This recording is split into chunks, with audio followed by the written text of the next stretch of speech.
आहोत पोह्याचा आणि बेसनचा आणि रव्याचा ढोकळा. तर ह्याच्यासाठी आपण एक मोठी वाटी भरून असं पोहे घेतले आणि मिक्सरमध्ये आपण टाकले. हां, त्याच्यानंतर आपण 5-6 मिरच्या टाकू. त्याच्यानंतर हे आहे बेसन, हे मोठं दळलेलं आहे जाड. आणि ह्याच्यानंतर आपण हा रवा टाकूयात. रवा आपण वाटीभर असेल मोठा. हे अद्रक टाकते मी. त्याच्यानंतर फर्मेंटेशनसाठी आपण याच्यामध्ये थोडंसं दही टाकूया, 2 चम्मच. ओके, हे झालेलं आहे आपलं मिश्रण तयार. इकडे आम्ही स्टीमर ठेवलेलं आहे, त्यात थोडंसं पाणी टाकलेलं आहे.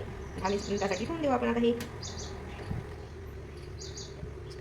पाणी टाकून घेऊया याच्यामध्ये आणि आता याला बारीक करून घेऊया.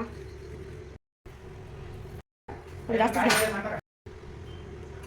तयार झालेला आहे. याच्यामध्ये थोडंसं इनो टाकून घेऊया. थोडंसं इनो ठेवून द्यायचं, बाकी सगळं टाकून दिले. मिश्रण एकच साईडनं हलवून घ्यायचंय, जास्त पण हलवायचं नाही कारण मग ते बबल्स फॉर्म झालेले. तेल लावून घ्यायचे. तेल लावलेल्या डब्यामध्ये हे मिश्रण टाकून घ्या. मिश्रण टाकून घेतलेलं आहे. थोडं घट्ट झालेलं आहे थोडंसं म्हणता येईल. घट्ट जरी असलं तरी ढोकळा मात्र क्वांटिटीच होणार आहे, मग टेन्शन घेऊ नका.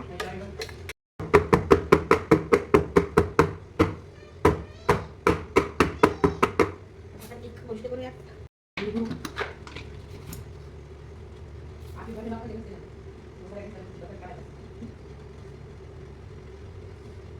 हा तुमचा हात सगळे धुवून घ्या, जेणेकरून चटणीचा प्रभाव तुमचा डोळ्यावर पण आहे.